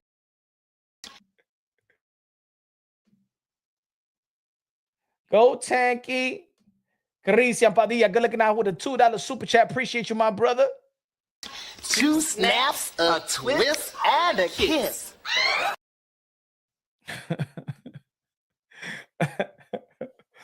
Hey, yo. That's what happens when you go, just like Tio from Lopez Sr. said, that's what happens when, you know what I'm saying, Gervonta Davis was just picking these type of fights that is not enhancing his skill set, not enhancing his legacy. Y'all saw what the boxing guy said earlier. Y'all heard what the boxing guy said earlier. Gervonta Davis, you are punished. Punished! We asked you to fight the likes of Teofimo Lopez. We asked you to fight Shakur Stevenson. We asked you to fight Devin Haney before he got knocked out by Ryan Garcia. We asked you not to put Ryan Garcia on the rehydration clause, on the catch weight. You disobedient. And now I will let the New York State Athletic Commission to overturn the majority draw to a victory of the Lamont Roach, Mr. Cucaracha. Gervonta Davis, you will now have to rematch, but with a loss on your record, because you disobeyed the boxing gods. You have disobeyed the boxing gods. You have disobeyed the morals and principle of being a competitor. Now, money will not be the drive of your success. It will be legacy. Do you understand me, Tank Davis, Mr. Abdul Wahid? And also you got punished for that green purse. You got punished for the nail polish. You got punished for the hair perm. You are no Prince. You are no Michael Jackson. You're just Tanky. Boxing guys. Boxing guys told Gervonta Davis all of this. I'm telling you, I know. I got connection with the boxing gods.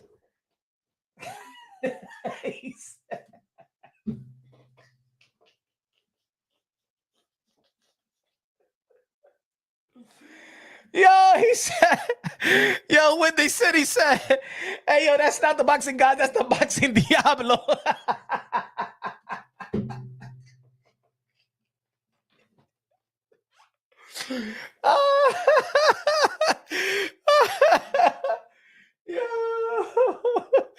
He said that's the boxing Diablo.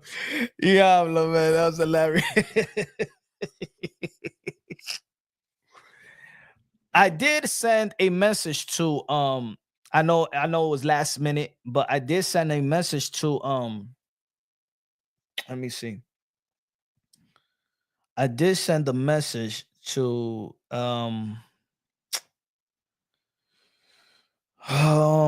Lamont Roach Sr., but he hasn't seen the message. I would like to get him on the show. Y'all know that I always respect the fathers. Fatherhood is prominent in the sport of boxing. Well, most of the fathers, you know what I'm saying? Oh, yeah. He said said his 279 punches thrown is pretty low for a 12-rounder, showing he was looking for big shots rather than controlling the fight.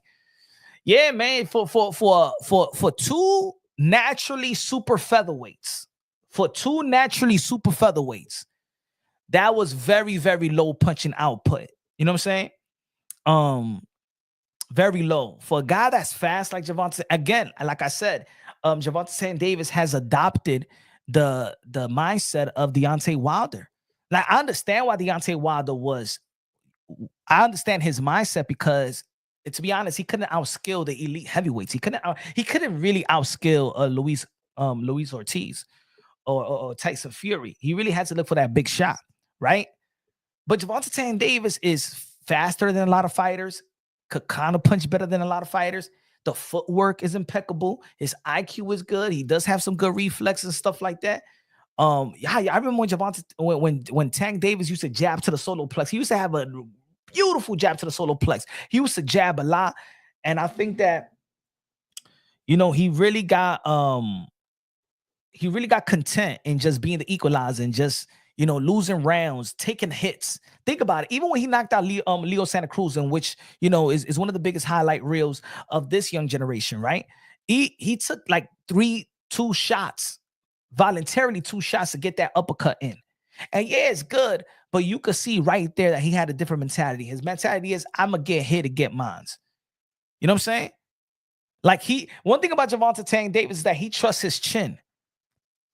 You know, I think that Angel Garcia said this in a recent interview with Fight Hype. Shout out to Angel Garcia, what another father in the sport of boxing, man, and thankfully that, you know what I'm saying, that he's still alive. I know that Angel Garcia had, I think, a couple strokes already. And prayers go out to his health, man. Que Dios lo bendiga. Angel Garcia, Danny Garcia's father. It's good to see him that he's still healthy. He could still talk and stuff like that. Because I think that was his second stroke. But anyway, he did say that it seems like at that age, remember, Tank is gonna be 31 years old. Tank been fighting since he was 6 years old. Tank has more amateur bouts than all these guys, really. He's almost at 250 amateur. He almost fought like 250 amateur bouts. You know? It gets to the point where a guy don't want to get hit in the face no more. That's understandable. It's not an easy game. You know what I'm saying? Not everybody gonna keep their hunger. Like, to be honest, greatness is abnormal, especially in the sport of boxing. I don't like, and I always debate other people that want to debate and want to discredit today's fighters with yesterday's fighter. It's not fair, because when we're discrediting today's fighters, some of these fighters not even in their prime yet, or they're entering their prime, and we trying to match them up and shame them with a Sugar Ray Leonard, with a Floyd Mayweather, with a Julio Cesar Chavez, with an Oscar De La Hoya, and stuff like that. You know, but let's talk about them other fighters back in the days that was top 10. Just let's not mention the legendary fighters. The legendary fighters, legends of all legends, to discredit today's fighters, right?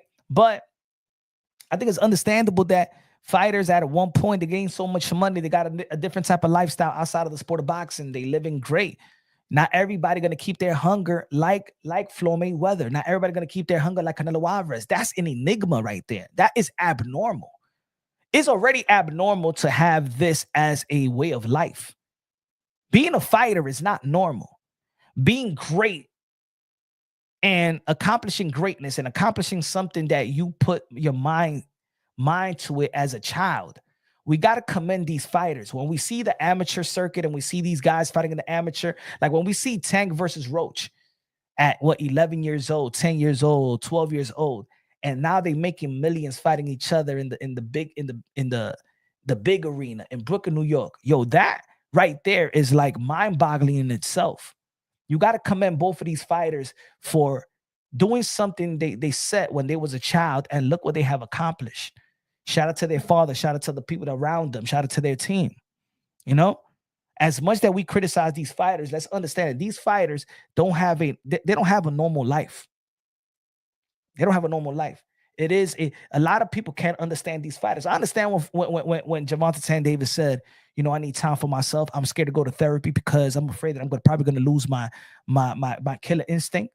Maybe he lost his killer instinct with Lamont Roach. And that's why this draw was the best thing that could happen to Gervonta Davis. Because as we see it, as he was tweeting back and forth with Lamont Roach, tells me that now he's eager to get back in the ring, and it's not about the money. This draw is his wake-up call. This draw was needed. Hey, maybe like Sugar Ray Robinson, that loss that he took before the 80 straight wins was what he needed. This is a blessing in disguise for Gervonta Davis, because at the end of the day, nobody could doubt the skills, the talent that Gervonta Davis has. Nobody could doubt it. Nobody could doubt it. This kid, Gervonta, not a kid, he's a grown man. This man has special attributes if he caters to his skill set, his mindset, everything that's been done for him and what he's done for himself. things that he has executed, the teaching of other coaches, premier coaches in the sport of boxing. He needs to nurture it. He needs to nurture it. And Lamont Roach ain't no slouch. I think Lamont Roach has gotten criticized for years just for losing to Jamel Herring. And nobody could just move away from that loss. Lamont Roach is a champion, but wasn't respected as a champion because people saw that Jamel Herring lost to the likes of Shakur Stevenson. And there was another fight that people thought that he lost. And people just didn't, they was losing the type of respect for Jamel Herring for whatever reason. That's just the nature of the sport. So people were saying, man, if Lamont Roach lost to Jamel Herring, what the hell he's going to be doing with Tank Davis? But let's also not forget that Jamel Herring was a respectable champion in the Marine itself. We're picking and choosing what to respect and who to respect, even though they champions. And you know what? This situation has humbled the boxing world. We always ask these fighters to be humble, Pete, to be humble. But in all actuality, sometimes we got to ask ourselves, look in the mirror, us as boxing fans, us as boxing pundits and quote unquote experts, got to look in the mirror because there was no experts in boxing. There was no experts in the sport of boxing. 99% of the boxing world thought that Lamont Roach was going to get knocked out by Gervonta Davis. He didn't have a chance. 99%. Let's be real, let's be honest. Ain't nobody here a genius. Lamont Roach humbled the boxing world. The boxing world. He showed you that you're not Nostradamus. He showed you that anything could happen. He showed you that you're not in the gym. You wasn't with me when I was punching in the gym. None of us was in the gym with Lamont Roach. We didn't even know the hard work that he put in and the preparation that and the game plan of his father, the hard work that they both put in and his team put in. But yet we have all this. He ain't going to do nothing. He's going to get knocked out. He ain't nobody and blah, blah, blah, blah, blah. He humbled us as well. Are we going to take it in consideration to look in the mirror and be like, you know what, man, maybe we need to take a step back. Maybe we need to stop acting like we know it all. Because in the sport of boxing, we know that boxing is full of surprises. Ain't nobody thought, if I would have told you back in the 80s or early 90s that Mike Tyson was going to lose to Buster Douglas, you would have thought that I was crazy. Right? So this situation has humbled Gervonta Davis. I hope he's hungry again, because before this, he was talking about retirement. He was talking about finding himself. Nah, I'm going to let you know what's finding yourself, Tank. Finding yourself right back in that ring. Cater to your skill set. You're still at the prime age of your career where your intellect and physical ability could coexist at the highest level and still show the people that you're very, very special. And Lamont Roach showed the world that he's special as well. This rematch is going to be incredible. This rematch is going to be epic. We're going to see two hungry lions. Let me say it like this. If you thought that Lamont Roach, he's only 29 years old. So he's in the peak of his prime right now. Lamont Roach is just warming up. Lamont Roach is just warming up. Don't nobody know Tank like Lamont Roach. He is not fazed by him at all. He stays in the pocket. He controls the center of the ring. Lamont Roach is Gervonta Davis' kryptonite. Skillfully, he may not be the quickest like Tank. He may not have the athleticism like Tank. He might not do a backflip like Tank. He might not have the fans like Tank. But when it comes to him facing Gervonta Davis, just like Antonio Tarver with Roy Jones, just like Ricardo Mayorga with Forrest,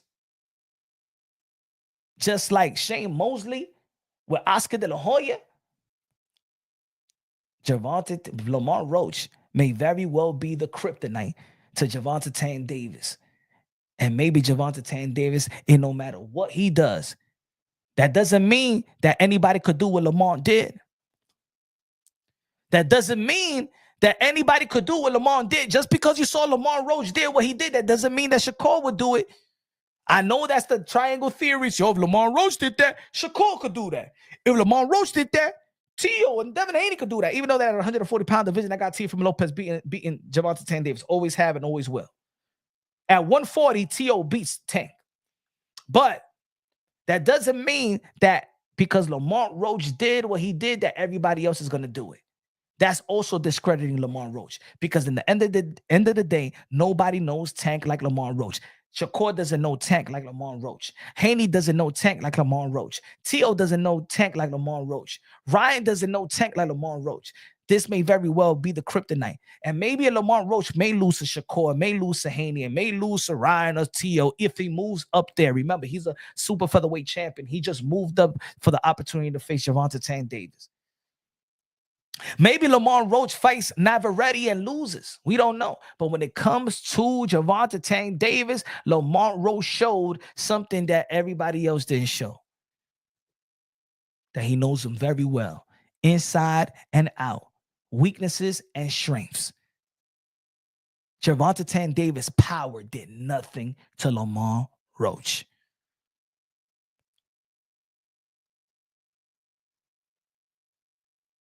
And maybe in the 9th round, that overwhelmed Tank. Because we all know that Lamont Roach connected 2 punches before he took a knee.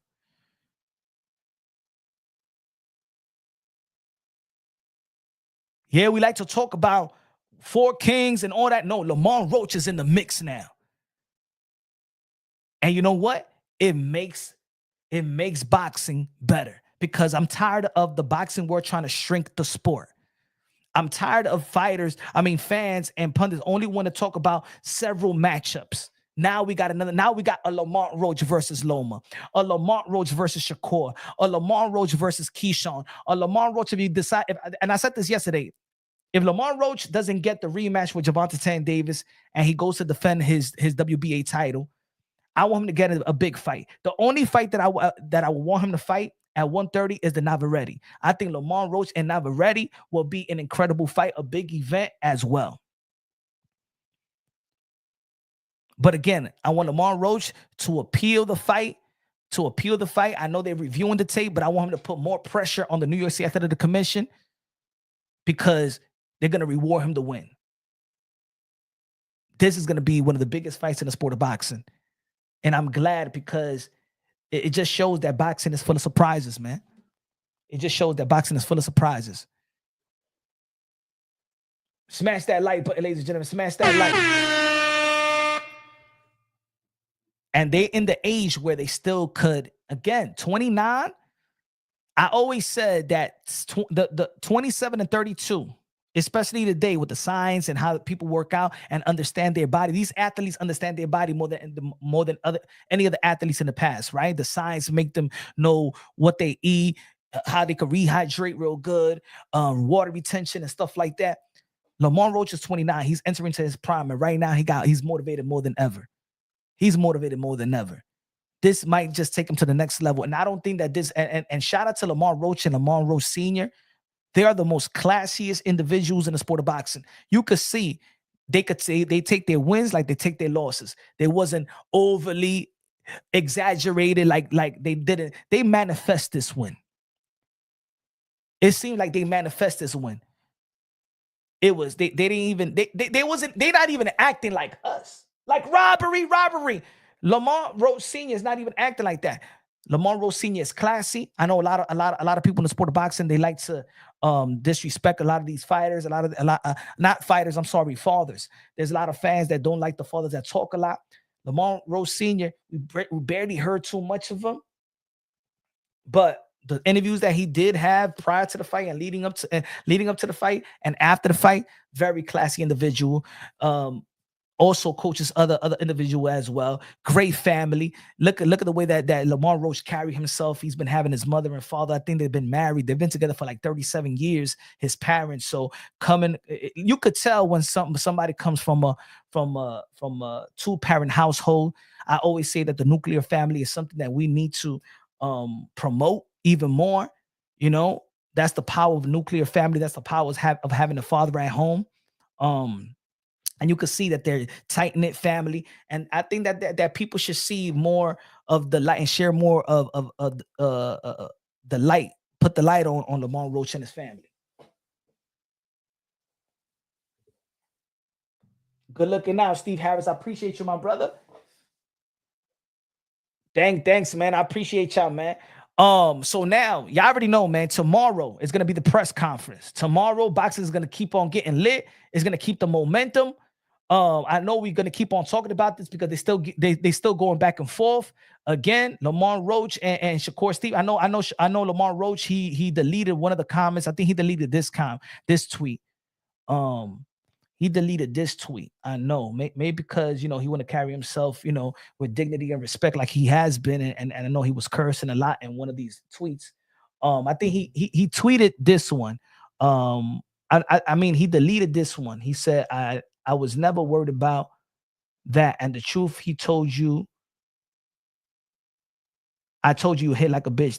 That ninja was jumping up and down because I was talking you up. I was effing you up. F you talking about. He said, F you mean putting, but look, they're going back and forth. I think that friendship is going to be on pause right now. The energy is running high. A lot of people was looking at them like friends. They too nice to one another and stuff like that. Gervonta Davis, who knows the Roach family very, very, very well. He's highly respectful. Tank was respectful for the family as well. He respect his father. He respect Lamont Roach's mother. And that's why he was saying, damn, why you bring your mother, man? I can't really talk that ish, man, And that shows you how respectable Gervonta Davis is. I know people like to create narratives around Tank, but even Tank is a respectable individual. If you really, he doesn't stay too much in the limelight. He's not trying to steal a lot of people's limelight as well. But I think this is what we need in the sport of boxing. Again, I think that this is a blessing in disguise. I think it's going to bring the animal, the beast out of Gervonta Davis. And, I think that when all said and done, they're going to be better friends. But if this is, it's almost like we always say that, damn, we want to see Shakur versus Keyshawn Davis, but then they be like, we can't fight because we're friends. Look, friends could fight because at the end of the day, you guys set a goal and you shouldn't let nothing get in the way of that goal. As a matter of fact, I like this situation because think about it. We got 4 good champions in the 135-pound division. We got Gervonta Davis, who should be Lamont Roach, right? Tank. As of right now, we got Tank, we got Shakur, we got Loma, and we got Keyshawn Davis. But we know that Keyshawn and Shakur is not looking to be undisputed. I mean, everybody always talk about that. Oh, but Gervonta Davis is not undisputed. He doesn't go for unified titles. But let's be real, let's be honest. Keyshawn and Shakur is not trying to fight each other, so their energy is not to be the best at 135. So I'm glad that Lamont Roach emerged in a 135-pound division because there's 2 guys that are very, very good to be a unified champion, are very, very good to actually accomplish an undisputed in that division, which whoever accomplished undisputed in that division right now is going to be special. Just like how when T.O.B., Richard Comey, and then he beat Vasily Lomachenko, who was regarded pound for pound, 1, 2, 3, you can flip it around. These guys right here have pound for pound qualities. All of them have pound for pound qualities, have pound for pound skill set. Keyshawn, Tank, Shakur, Lomachenko, Lamont Roach showed the world, yeah, I'm up there in skill set too, So the 135-pound division is lit like it was when Ryan and Devin and Loma and Tio was there. Now they moved to the 140-pound division. Now it's lit as well. This generation is very, very good. We don't know who's going to be the guy. And that's the beauty of it. Now it's like we're looking at the NCAA tournament, March Madness. Who's going to win? We're looking at the Super Bowl right now. We don't know who's going to win. Now if we match them up right now, who wins? Tank or Shakur? Tank or Lamont Roach, the rematch. Haney and Ryan, the rematch. Ryan or Teofimo Lopez in the 140-pound division. Tio and Tank. Tio and Haney. Hey, Tio and Gary Antoine Russell. Gary Antoine Russell versus Richardson Hitchens. Hitchison versus Tio. Arnold Barbosa or Tio. Arnold Barbosa beat Jack Catterall, who Jack Catterall beat, who a lot of people felt Jack Catterall beat Josh Taylor when he was undisputed. He beat Jose Ramirez, the same guy that was a unified champion in the 140-pound division. What I'm saying is that now all the narratives is pushed to a side, and now what we're going to focus on, because we've been humbled by Lamont Roach, and Gervonta Davis does not have that aura like he had prior to Saturday night. Now we're looking at the skill set, the matchup. We're going to give the benefit of the doubt to each of these fighters because of what happened that Saturday, because it was all about Tank and everybody else. It was all about that Gervonta Davis doesn't perform to the level of his competition, that he always performs high, that he's consistent, knocking everybody else out. And now Tank is in the same pool as everybody else. And I'm not talking about the pool down here. Everybody is up here. Nobody knows what's going to happen. Everybody going to watch. Lamont Roach has humbled the thoughts of many boxing pundits. We're not going to go crazy and say, I don't want to see this fight. This guy going to get knocked out. Relax. He said, really, it's Jim Jones' fault. That's what Cam said, right? In other words, coming in the building was good, man. HLD said, Tank has corner issues. There is a rift, and it was very obvious. That needs to be fixed. We'll see, man.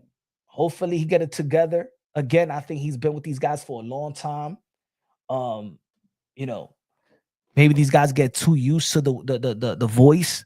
But anyway, tomorrow, ladies and gentlemen, is going to be an epic post-fight press. It's going to be the press conference kickoff of this great event, May 2nd. That's going to feature Ryan Garcia versus Rolly Romero, Devin Haney versus Jose Ramirez, Teofimo Lopez versus Arnold Barboza. Man, I put it this way, I think that Ryan is Rolly. Put it this way, Rolly had problem with Ryan, Devin, and Tio. I think that these guys are all going to be talking shit about each other in the press conference. I think security is going to have a high security alert, because think about it. Tio had problems with Devin. You're going to see Ryan talking shit to Devin talking shit to Ryan, Rolly talking. Remember, Rolly is the one that actually gave the nickname to Davina. Remember, Rolly did this. Rolly is the one that created Davina. So in that press conference, famous in the building, Stephen Harris says, great stuff. I sub. Go Gators. 06 champ here. Appreciate you, my brother. Thank you, man. I appreciate that, my brother. Good looking now with the $2 super chat. Buy Coca-Cola. So think about this, y'all. It's going to be crazy. This press conference is going to be crazy, bro. It's going to be crazy because all of them is going to go dissing each other. Y'all already know that Teofimo Lopez was friends with Rolly Romero. I don't think they have seen each other ever since they had beef. Rolly wanted to expose him, and Tio was talking shit about him just because Tio said that we can't be friends because you in a 140-pound division, so you in my way. See, that's another thing. Tio was brother. They was like brothers, Tio and Rolly. But because Rolly was having a title at 140, then Teofimo Lopez was eyeing Rolly, and he said it the truth. He's like, yo, I can't be friends. This is my career. This is my journey. You in my way. I can't be friends. So Rolly, who's been was a good friend, you know what I'm saying? They was cool. Everybody know that. But I want to know what's going to happen in that press conference. Maybe Tio and Rolly going to go at it. Maybe Tio and Devin is going to go at it. Maybe Ramirez and Barboza, who already fought, is going to go at it. You know what I'm saying? Because they felt it was a close fight. Jose Ramirez felt that he beat Arnold Barboza. You got Ryan Garcia that's going to be going at it with Devin Haney or Teofimo Lopez and Rolly. It's going to be a crazy press conference tomorrow. You can't miss it. It's going to be in Times Square, New York City, 3 p.m. Eastern time. It's going to be crazy. It's going to be crazy. It's going to be crazy. But I think it's going to be a great matchup. It's going to be a great May. Also, March 12th, you got Keith One-Time Thurman back in the ring. He's going to be out there in Australia. I can't wait to see one of my favorite fighters back in the ring. I know he's not as relevant as he was, but I keep it real. Keith Thurman, like I said in the beginning of the live, he made me love the sport again. I was following Keith Thurman in the amateurs, and I'm happy to see him back in the ring. I don't give a damn if nobody's happy. I'm happy. That's my guy. So, but look, it's gonna be lit. Who y'all think is gonna win this fight? Who y'all think? I think that Teofimo Lopez got the hardest, the stiffest competition. Pause. I think that Teofimo Lopez once again is taking the hardest fight. As much as people want to criticize him and they don't like what he's been saying, or they can't take his joke, or they can't take whatever, you know what I'm saying, racial undertones that he's saying. I know a lot of people is on Tio, but when it comes to this, if we just talking about skill set and the fight game itself, Teofimo Lopez right now is the guy that keeps on daring to be great. And that's why I called him from the beginning, the captain of the generation, the commander-in-chief. This is the stiffest competition. How is Devin Haney going to look after the beatdown that Ryan Garcia did give him? Devin Haney, they was taking the photo shoot, looked like in incredible shape. They've been laying low. Devin Haney and Bill Haney have not been saying too much. You know what I'm saying? Maybe they just in the dungeon right now, getting their chemistry back in order. You know, all business. Forget about the social media. It's all business now. Ryan Garcia is off the grid as well. He's back with Eddie Reynoso. I don't know how that's going to turn. I don't know how he's going to divide the times. We were talking about that yesterday, how Eddie Reynoso is going to divide the time with Ryan Garcia, Teofimo Lopez, and Canelo Alvarez, who's going to be performing the next day, May 3rd, out there in Reha season.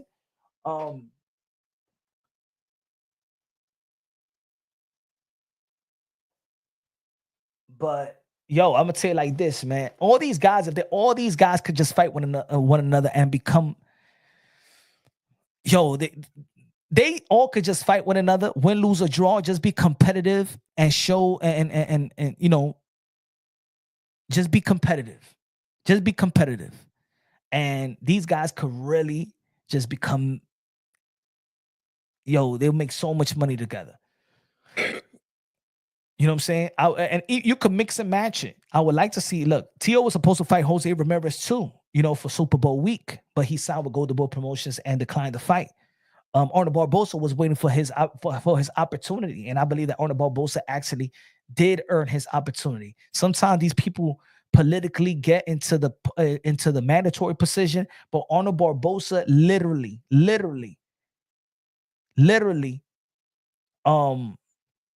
worked and fights for the position that he's in right now. He's earned it. He's earned this title shot. He was in a position where and I said it myself. If Teofimo Lopez is not fighting Richardson Hitchens, he should not look at nobody. We're gonna stay at 140. He shouldn't look at nobody, but give Arnold Barbosa an opportunity. He earned the right to get this fight. Jose Ramirez, again, it's probably going to be a tough fight. I think it's going to be an easy fight for Devin Haney. I got Devin Haney beating Jose Ramirez like he beat Regis Prograis. But again, it's boxing. We want to know how Devin Haney going to respond when he does get hit, right? Has he been sparring? I don't know. Right? He's got 1 year layoff as well. You know what I'm saying? All these guys is going to have 1 year layoff. It's unfortunate that all these guys are going to have 1 year layoff, but it is what it is. We're going to see Ryan Garcia, how he's going to perform. So, shout out to this event. Shout out to Reha season. And hopefully, man, that we clean up the sport of boxing with corruption. I'm still not over this. We should not sweep this under the rug just because Turkey Ashik is giving us a great event. And I told y'all yesterday that this is the nature of boxing, that we see something bad happens. We see some politics, we see some corruption, and that we sweep it under the rug just because we move it on to the next event. We need to stop that. And this is the reason why I want Lamont Roach to petition the fight. Not petition the fight, I'm sorry, to appeal the fight. I want because we can't sweep this under the rug. Boxing does this all the time. We just move on to the next event. So by the time tomorrow, too many people, if Roach and Tank don't engage that much, right? And Lamont Roach pushes the action with the New York State Athletic Commission, you know, we can't be pushing everything under the rug. We can't push all this corruption and politics under the rug. A lot of people's getting carried away. There's people in the sport of boxing now more than everything, and we're seeing it. We're seeing it, you know, in broad daylight. These guys are taking advantage of their power. People are on a power trip. They feel like they could do anything they want to do. They could just move around the ring and do whatever they want to do. The corners, the commission needs to be stricken. I think that the commission now, the California Commission, the New York State Athletic Commission, every major commission, the BBBC Commission, really have to have a meeting and really reevaluate their rules and be stricken because everybody looking crazy right now in boxing. I'm happy that we're going to see Conor Benn versus Chris Eubank Jr., but let's not forget what was going to transpire in the first time go around. Remember, they was going to fight knowing that Conor Benn has something in the system. And because a snitch told the Daily Mail, that's the only reason why the BBBC, the British Boxing Board of Control, had to pull the plug on the fight. But if it never was a snitch going to the Daily Mail, and the Daily Mail never would have reported, a lot of people feel that that was the alleged Chris Eubank Sr. who told the Daily Mail. We was going to see somebody with that probably had PEDs in the system in that ring, and everybody knew about it. So we can't sweep this under the rug, folks. Yes, Turkey Out Shake is doing a wonderful thing, but we're not going to sweep this one under the rug. We're going to enjoy the press conference tomorrow because he's doing way more good than bad. But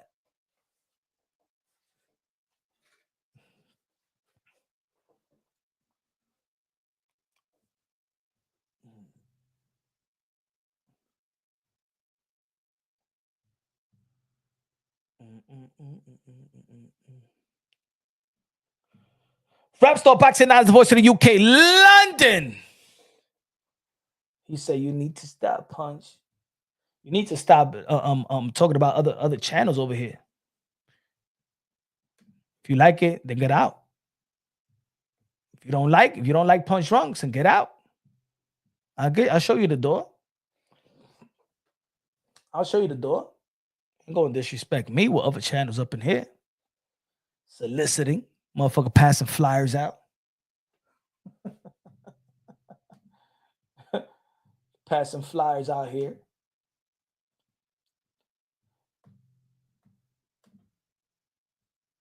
So yeah, man. So tune in tomorrow. It's gonna be an epic. I'm gonna have surprise guests tomorrow. It's gonna be an epic day in the sport of boxing. Tune into Punch Drunk Boxing. Your boy might be out there in New York City. Your boy might be out there and probably finally meet Turk.